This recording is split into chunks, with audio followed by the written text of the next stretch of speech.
تاریخ کی ایک طاقتور اور عظیم قوم گزری ہے۔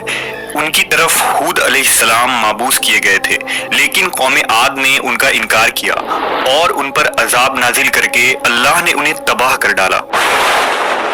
قوم عاد ارم نام کی بستی کے رہنے والے تھے، اس لیے انہیں عاد ارم بھی کہا جاتا تھا۔ یہ علاقہ عدن کے گرد و نواح میں آباد تھا۔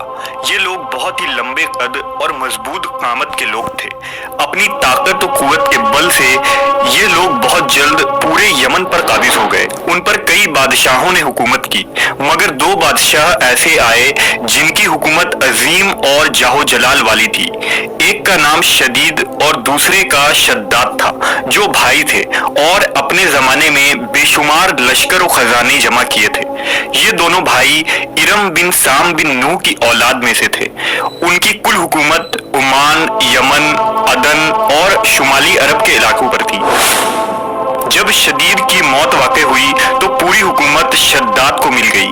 اس نے تمام قبائلی سردار اور بادشاہوں کو اپنا مطیع و فرما بردار بنا لیا، اور اس طرح پوری جنوبی عرب اس کے کلمروں میں شامل ہو گئی۔ اس نے اپنی حکومت کو عروج تک پہنچا دیا۔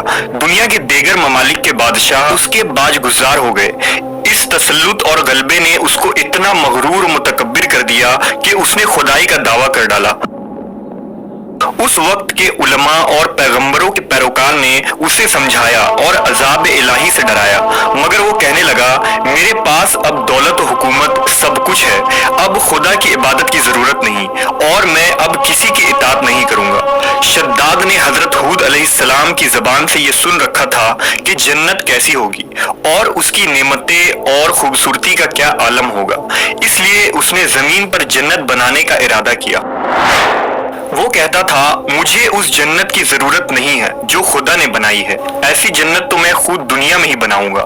لہٰذا اس نے 100 معتبر افراد کو جمع کیا اور ہر ایک کو 1000 آدمیوں پر مقرر کیا، اور پورے دنیا کے ماہرین کو عدن آنے کی دعوت دی۔ اس نے اپنے بھانجے ضحاک کو، جو ایران کا بادشاہ تھا، کہلا بھیجا کہ جتنا سونا چاندی تمہارے پاس جمع ہے وہ فوراً میرے پاس بھیج دو۔ ضحاک نے ایسا ہی کیا۔ اس نے تمام حکمرانوں اور سرداروں کو یہ حکم دیا کہ سونے چاندی کی کانوں سے اینٹیں بنوا کر بھیجے، اور کوہ عدن کے متصل ایک مربع شہر جو 10 کوس چوڑا اور 10 کوس لمبا ہو بنانے کا حکم دیا۔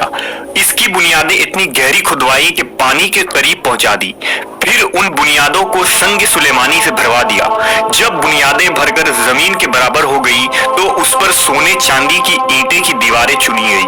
ان دیواروں کی بلندی اس زمانے کے گز کے حساب سے 100 گز مقرر کی گئی۔ جب سورج نکلتا تو اس کی چمک سے دیواروں پر نگاہ نہیں ٹھہرتی تھی۔ یوں شہر کی 4 دیواری بنائی گئی۔ اس کے بعد 4 دیواری کے اندر 1000 محل تعمیر کیے گئے۔ ہر محل 1000 ستونوں والا تھا، اور ہر ستون جواہرات سے جڑاؤ کیا ہوا تھا۔ پھر شہر کے درمیان میں ایک نہر بنوائی گئی، اور ہر محل میں اس نہر سے چھوٹی چھوٹی نہریں لے جائی گئی۔ ہر محل میں حوض اور فوارے بنائے گئے۔ ان نہروں کی دیواریں اور فرش یاقوت، زمرد، مرجان اور نیلم سے سجا دی گئی۔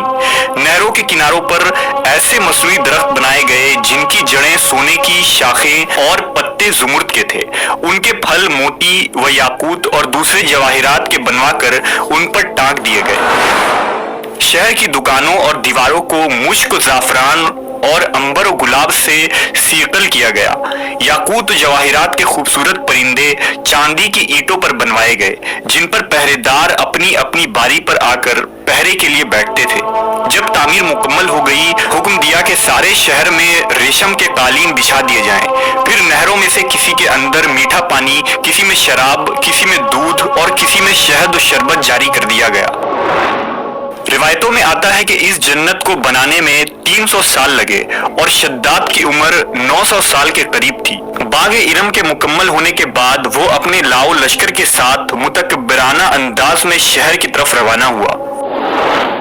جب قریب پہنچا تو تمام شہر والے اس کے استقبال کے لیے شہر کے دروازے کے باہر آ گئے اور اس پر زر و جواہر نچھاور کرنے لگے۔ ابھی اس نے گھوڑے کی رکاب سے ایک پاؤں نکال کر دروازے کی چوکھٹ پر رکھا ہی تھا کہ اس نے ایک اجنبی شخص کو اپنے قریب کھڑا دیکھا۔ اس نے پوچھا، تو کون ہے؟ اس نے کہا، میں ملک الموت ہوں۔ پوچھا کیوں آئے ہو؟ اس نے کہا تیری جان لینے۔ شداد نے کہا مجھ کو اتنی مہلت دے دے کہ میں اپنی بنائی ہوئی جنت کو دیکھ لوں۔ جواب ملا مجھ کو حکم نہیں۔ کہا چلو اس قدر ہی فرصت دے دو کہ گھوڑے پر سے اتر آؤں۔ جواب ملا اس کی بھی اجازت نہیں۔ لہذا ابھی شداد کا ایک پاؤں رکاب میں اور دوسرا چوکٹ پر ہی تھا کہ ملک الموت نے اس کی روح قبض کر لی۔ پھر حضرت جبرائیل علیہ السلام نے بڑے زور سے ایک ہولناک چیخ ماری کہ اسی وقت تمام شہر اپنی عالیشان سجاوٹوں اور محلات کے ساتھ زمیں دوز ہو گئی اور اس کا نام و نشان باقی نہ رہا۔ علماء و مورخین نے کتابوں میں لکھا ہے کہ بادشاہ اور اس کے لشکر کے ہلاک ہو جانے کے بعد وہ شہر بھی لوگوں کی نگاہوں سے اوجھل کر دیا گیا، مگر کبھی کبھی رات کے وقت عدن اور اس کے ارد گرد کے لوگوں کو اس کی کچھ روشنی اور جھلک نظر آ جاتی ہے۔ یہ روشنی اس شہر کی دیوار کی ہے۔